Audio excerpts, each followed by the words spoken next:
Bonjour à tous, bienvenue pour ce troisième épisode. Nous sommes sur GNU Linux et nous allons passer à l'installation du système d'exploitation. Vous savez quelle distribution nous avons choisi, je vous l'ai présenté dans l'épisode précédent. Quant à la méthode d'installation, vous avez deux possibilités. Évidemment, si vous découvrez ce système, vous voulez vous familiariser un petit peu et tester avant quoi que ce soit, je vous invite à utiliser une machine virtuelle. Donc je vous renvoie vers le cours VirtualBox, notamment sur la chaîne, si vous voulez préparer une machine virtuelle avec la version de l'ISO que je vais vous montrer de toute façon juste après. Donc vous préparez tout ça. Et pour ceux qui connaissent déjà un petit peu, alors qu'ils sont vraiment sûrs d'eux, eh bien vous faites votre petite clé USB bootable tout simplement, avec l'image ISO également du système, et vous pourrez procéder à l'installation comme je vais vous le montrer en vidéo. Et pareil, si vous ne savez pas faire de clé bootable, vous avez des vidéos sur la chaîne pour ça. Donc n'hésitez pas à les chercher ou sinon demandez si vous voulez. Au niveau de l'ISO, donc vous allez tout simplement sur le site de Linux Mint, puisque c'est la distribution GNU Linux que j'ai choisie pour suivre ce cours. Après, encore une fois, quand vous serez familiarisé avec ça, que vous connaîtrez ce système, vous pourrez vous amuser à tester plein d'autres, et vous avez même des tutos sur la chaîne d'installation et de, on va dire, d'aperçu, de prise en main un petit peu d'autres distributions, notamment d'autres environnements de bureau aussi. Mais pour le cours, on va se contenter de Linux Mint, qui au moment où je fais cette vidéo est dans la version 22.2, qui est une version qui est prise en charge donc, au niveau des correctifs de sécurité jusqu'en 2029. Bien sûr, si vous voulez utiliser une version plus récente, s'il y en a une qui est disponible, n'hésitez pas. Normalement, d'une version à l'autre, vous n'aurez pas énormément de différence. Mais après, si vous voulez absolument suivre scrupuleusement ce qui est montré dans le cours, vous saurez que c'est exactement cette version-là qui est utilisée. Comme ça, vous n'aurez pas de différence avec ce que je montre dans les vidéos. Donc au niveau téléchargement ici, on prend la version avec l'environnement de bureau Cinnamon, c'est ce que je vous avais dit aussi. Donc c'est exactement cette version-là. Vous voyez qu'après vous pourrez tester éventuellement d'autres choses si vous voulez. Mais pour le cours, je vais utiliser celle-ci, parce qu'il faut bien en choisir une. Donc on va partir là-dessus. On a ici l'information, donc toutes les différentes informations ici. Si on veut vérifier, bien sûr, bon ça va faire normalement, hein, vérifier l'intégrité du fichier une fois téléchargé pour être sûr qu'il n'est pas corrompu ou quoi. Et ensuite, selon votre localisation, de trouver le bon site miroir finalement pour télécharger l'image ISO. Moi c'est déjà fait, donc tout est prêt là-dessus. Et vous pouvez procéder de cette manière-là. Et on va pouvoir comme ça passer à l'étape d'installation. Normalement, au démarrage du système, vous devez tomber sur ce menu, encore une fois en virtualisé ou depuis une clé ou n'importe quel support bootable, et on va choisir Start Linux Mint, voilà, cette version-là, normalement la première ligne, et on va laisser démarrer tranquillement jusqu'à la procédure d'installation finalement que je vais vous détailler. Parce qu'encore une fois, part du principe aussi que vous n'êtes pas forcément familiarisé avec les outils informatiques, l'installation, etc. Donc cette vidéo est là pour vous expliquer un petit peu chaque étape en quoi cela consiste, et même pour les gens de toute manière qui viendraient de Windows ou de macOS, n'est pas forcément similaire en tout. Donc c'est bien de vous faire un peu le détail au niveau de l'installation. Donc normalement ça ne devrait pas être très long. Le système démarre, en tout cas vous voyez qu'il démarre directement ici. Donc ça généralement c'est avant l'étape d'installation. Il vous montre, vous voyez, la possibilité de le tester directement, voir un peu ce que ça donne, un aperçu ici au niveau du système. Donc évidemment j'ai pas la bonne résolution, c'est normal, hein, c'est pas installé. Et comme je suis sur un système virtualisé, il faudrait installer normalement des additions pour que ce soit pris en compte par la suite. Chose qu'on fera puisque c'est des installations à faire directement sur le système. Donc on fera ça un peu plus tard. Donc là on peut comme ça vérifier rapidement un petit peu ce qu'on a, voir comment ça fonctionne. Ça peut vous donner un léger aperçu un petit peu de ce qu'on a ici en amont, mais nous, ce qui nous intéresse, c'est l'étape d'installation, donc on va lancer celle-ci tout de suite. L'installateur démarre, on va pouvoir choisir la langue, bien sûr, d'affichage pour l'installateur, et ça, en plus après la langue sera configurée aussi pour le système, comme ça on aura tout ce qu'il faut. Alors, on verra qu'il y avait parfois besoin d'installer des paquets de langues supplémentaires, on verra tout ça pour la suite, vous inquiétez pas. Mais ici on va choisir pour l'installateur français, et passer aux étapes suivantes. La disposition du clavier, donc ça pareil, tout dépend de ce que vous avez. Moi je sais que je peux mettre ceci, et je peux mettre French ici, ça passe très bien, il n'y a pas de problème. On peut de toute façon tester au niveau des caractères, voir si tout est bien pris en compte. Voilà, donc ça a l'air ok, les accents, etc. Je regarde que tout est bon. C'est bon. Détecter, si on pouvait faire détecter, mais normalement, voilà, sectionnant comme ça, vous testez, voir si toutes les touches de votre clavier sont bien prises en compte. Et on peut passer à l'étape suivante. Alors ça, pareil, donc ça s'il y a besoin, c'est pour ça que j'ai fait aussi ce choix de cette distribution, parce que vous pouvez comme ça installer pas mal de greffons, de codecs ou même de pilotes, pour prendre en charge par exemple le format MP3, prendre en compte certains matériels et périphériques, qui ne seraient pas forcément pris en compte au départ sur d'autres distributions. Donc ça à voir en fonction de ce que vous voulez faire.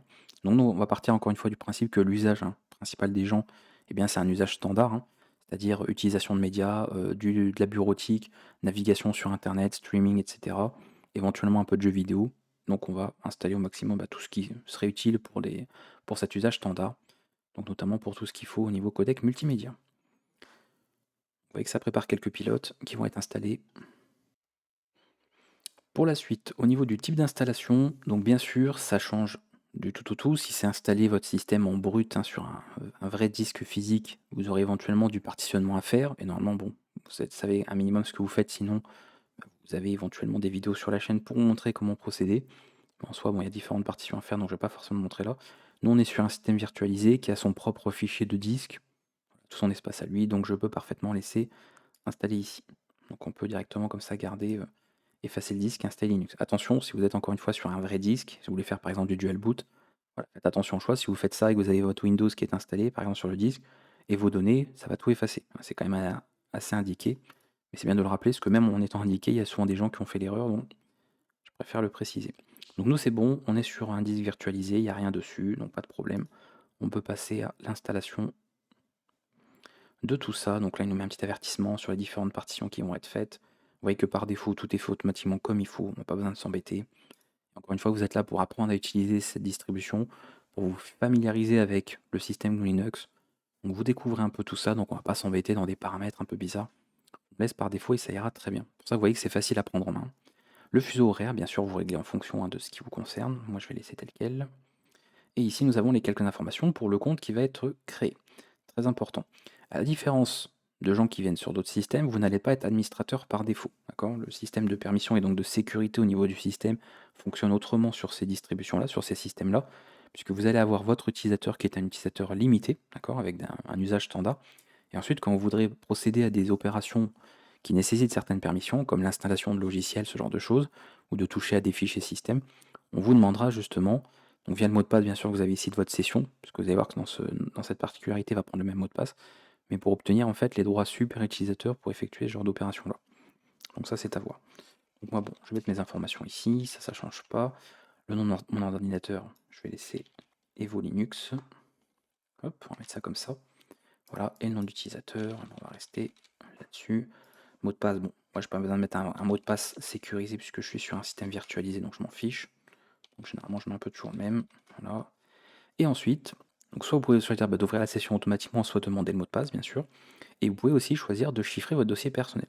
Ça va être utile, par exemple, si vous êtes plusieurs utilisateurs, et bien de pouvoir protéger l'accès à vos données personnelles.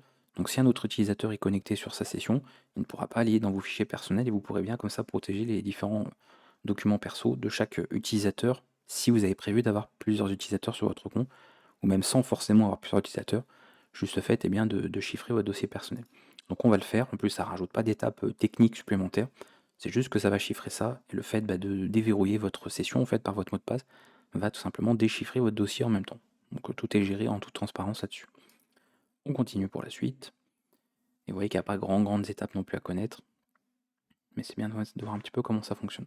Et là nous avons donc un petit aperçu rapide bien sûr, pour faire patienter avec toute l'installation qui se fait ici en détail, pour ceux que ça intéresse, et on a comme ça différentes étapes ici. Donc on met comme ça un petit aperçu, un petit peu des logiciels préinstallés, parce qu'évidemment, des applications vont être préinstallées.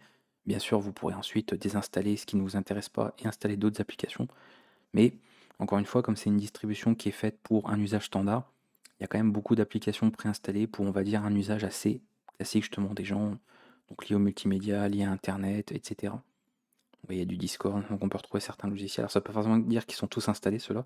C'est plus pour vous présenter que, regardez, ils sont bien disponibles et compatibles, il n'y a pas de problème. Donc vous aurez ça, la suite à la bureautique, elle va être installée, parce que c'est souvent quand même utile pour beaucoup de gens. Donc vous verrez, de toute façon, on regardera dans les prochains épisodes ce qui est installé, on peut toujours le voir de toute façon, on l'a aperçu ici. On a quand même un peu une petite idée de ce qui peut être déjà disponible, mais on verra tout ça, la découverte de l'interface, l'environnement de bureau un peu plus tard. C'est pas le sujet de cet épisode-là. Donc je vais le laisser tranquillement faire, on retrouve VirtualBox, etc. Voir un petit peu. Personnaliser votre bureau, les mises à jour, on en parlera, tout ça, on va en parler de toute façon, parce qu'il y a bien un cours, c'est pour ça, donc on va aborder tout ça en détail. Donc on reviendra sur ces différents éléments pour la suite. Comme ça, voilà, les photos, etc. Donc ça revient sur l'installation. On va le laisser terminer tranquillement. Et une fois que l'installation est terminée, il nous propose bien sûr de redémarrer. Donc c'est exactement ce qu'on va faire. Redémarrer maintenant. Et voir que l'installation c'est bien, voilà, c'est bien passé. Comme ça, on pourra terminer avec cet épisode d'installation. Donc là, il vous propose bien sûr de retirer le média d'installation. Dans virtualiser, il va simplement enlever l'image ISO. Je fais entrer et ça redémarre comme ça sur le système normalement opérationnel. Évidemment, si vous n'êtes pas sur VirtualBox et en virtualisé, vous n'aurez pas cet écran-là. Ça va de soi. Voilà, ça devrait démarrer. Donc là, normalement, on a une petite console qui s'affiche pour charger l'interface graphique. Donc là, je vois le curseur. Et voilà, l'écran de connexion que nous avons ici. Donc mot de passe. Attention, je rappelle, si vous êtes sur une machine virtuelle, il est possible que si vous utilisez un pavé numérique qui ne soit pas activé, il faut généralement appuyer sur Vernum pour que ça le réactive. On va se connecter et normalement on va basculer directement sur notre environnement pour la première fois, mais cette fois-ci sur le système que nous venons installer et pas, on va dire, le système chargé en mémoire lors de l'installateur.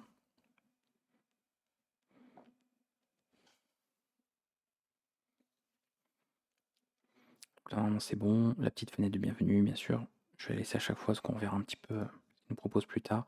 Et normalement tout est ici, cette fois-ci bien en français puisqu'on avait choisi la langue française. Comme je dis, il y a peut-être des choses qui ne sont pas complètement traduites s'il manque certains paquets, mais on verra ça plus tard dans tous les cas. Mais ici notre système est prêt. Voilà. On va directement l'utiliser. Donc très bien.